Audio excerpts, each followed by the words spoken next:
Disney World is a premium vacation destination, and it's priced accordingly. And this isn't unique to Disney. I hear the same things about Universal Orlando and Royal Caribbean Cruises, which are also premium vacation brands. I'm Darren from OrlandoParksGuide.com, and I have 10 tips that will help reduce the cost of a Disney World vacation. Number 10. I'll begin with the one that we have very little control over, Disney World ticket prices. Tickets for the 4 theme parks are expensive. There's no way to put a pretty face on it. But Disney isn't Six Flags after all, and while you could purchase tickets from a wholesaler, they have confusing cancellation policies and you'll need to pay for them up front. Whereas if you book a Disney vacation package, the tickets are refundable up to 30 days before your check-in date, and they are covered under one $200 refundable deposit. I typically recommend buying them directly from Disney just for the convenience. Disney uses a variable ticket pricing system, so every day of the calendar year has a different price. So why not use this to your advantage? You will save money on tickets if you can visit Disney during January, August, or September. You could save as much as $100 per person, and you'll also have fewer people in the parks during this time. For example, a 4-day ticket in August is $514 per person, but a 4-day ticket starting on February 16th is $685. That's a savings of $171 per ticket. A family of 4 would save $684. That's a decent savings.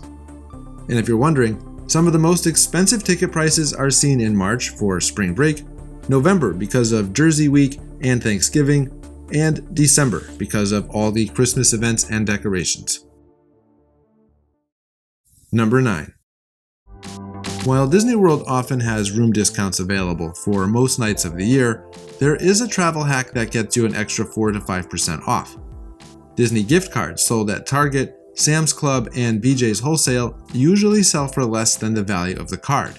For example, a $50 Disney gift card might sell for $48, and a $500 Disney gift card might sell for $584. I've seen e-gift cards sold online with more of a discount than in-store gift cards, so you might want to check both. If your vacation is $3,000, you'll save another $187 just by paying with gift cards. Another travel hack I have is to buy additional gift cards to take with me so I can purchase food while at Disney. Nearly every restaurant at Disney World accepts Disney gift cards. If you're not a member of BJ's, check their website. They often have free membership trials available. And if you have the store's credit or debit card, you may even get reward points for purchases. Disney World and most Disney travel agents will accept gift cards for payment, but there is one downside. If you need to cancel your Disney World reservation, Disney will only refund back to the original form of payment. They will not issue a refund check or place the refund on a different card. It's important to hold on to your gift cards until travel is completed. Number 8. When I was a kid, my parents would take me to Disney for nearly a week. We'd stay at the Polynesian, sometimes at a moderate resort, sometimes even off-property in Kissimmee.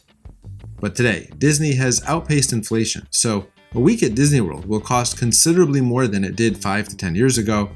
If my parents had to pay today's prices, adjusted for inflation, I'm not sure we'd be going as often as we did back in the day. So we may have to come to terms with the fact that 1 week in Disney might now be a long weekend or a 3 or 4 night stay. Another thing I recommend is to take time off during your vacation. Plan a pool day, go resort hopping, take a ride on Skyliner or the monorail, and visit Disney Springs. This means fewer ticket days, which is one of your biggest expenses. It's also fun to walk around and explore, and Disney Springs has plenty of complimentary live entertainment. Also, most packages include complimentary mini golf, and 2025 packages include free water park admission on your arrival day. This is a popular strategy that many European visitors use. They often come to Orlando for an extended vacation or holiday, as it were, but they're not in the theme parks each and every day. This means less money on tickets, less money on expensive theme park food, and less money on merch. And you're still on vacation at Disney. Number 7. One of the tips I see a lot online is to book your trip during the week. Disney World hotels follow the hotel industry where Friday and Saturday night stays cost more than weeknights. So a great way to save a little money is to book your vacation Sunday through Thursday. Disney doesn't charge a lot more on the weekends, so if that's when it makes no sense to go, I don't think it should hold you back. And if you're flying into Orlando, you should also consider airfare costs, which might outweigh the higher cost of a Saturday night stay. I find that the cheapest days to fly are typically Tuesday, Wednesday, and Saturday, so check airfares first. And it's widely believed that the best time to purchase airfare is on Tuesday afternoon. Number 6. At one time, Disney used to offer complimentary airport transportation on Disney's Magical Express. It was free, but it was slow, often taking over 90 minutes to get to your resort, as it made multiple stops along the way. And it would take 2 to 3 hours to bring you back to the airport. As Uber became more popular in Orlando, more people began using that to travel direct, often in less than 30 minutes from point A to point B. Likewise, the operator of Magical Express began negotiating for more money when its contract with Disney was up for renewal. Fewer riders plus more money equals why we don't have this service anymore today. But you can still use an airport shuttle. You just need to book it directly with Mears Transportation. They were the ones who operated Magical Express, by the way. The cost is around $18 per person each way. I still think you should research the cost of using Uber, especially if you have a larger family. I find that Uber rides between Orlando International Airport and Disney World cost around $80 each way. A ride on Mears, which will be the slow boat to China, will be in the area of $72 each way for a family of 4. And it's going to take forever. Number 5. Disney offers 2 dining plans, and while I do think they are a good value, if you're budget-minded, I think you should skip it. See, the dining plan is a great tool, but it's not really about saving money. It's a convenience, really designed to give you a feeling that your vacation is more all-inclusive. I have an entire video that explains the Disney dining plans in full. I'll link to that in the description. If you plan on a lot of character meals or eating most of your meals in the parks, for example, the dining plan is the way to go. But you can save money without the dining plan if you prefer to do it yourself. Number 4. And speaking of doing it yourself, food, beverages, and snacks at Disney are expensive. This should be no surprise because you're a captive audience here. But the good news is that Disney World is surrounded by grocery stores that deliver. Instacart is my favorite service because you can choose from a variety of stores in Orlando, and if you want to buy from Costco, you don't even need to be a Costco member with Instacart. One of my favorite examples to give is that a bottle of water at Disney World costs about $5. But if you use Instacart, you can purchase a case of 50 bottles of water from Costco for $4. So 50 bottles of water for less than the price of 1 bottle of water in the Disney parks.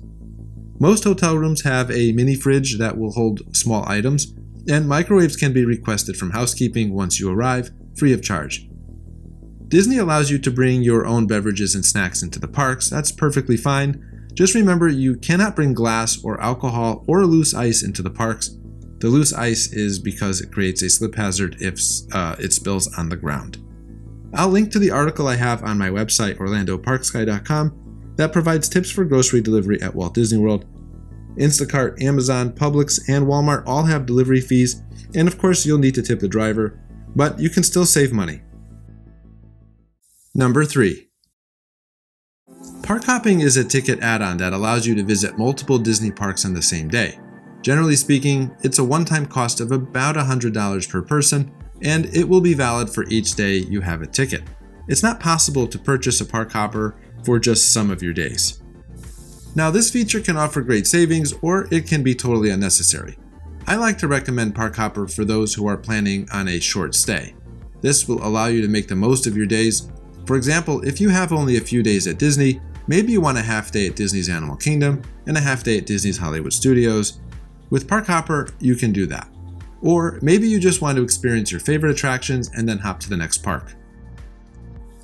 On the other hand, if you plan on a longer stay, you can skip Park Hopper. I also recommend skipping Park Hopper if you have young children.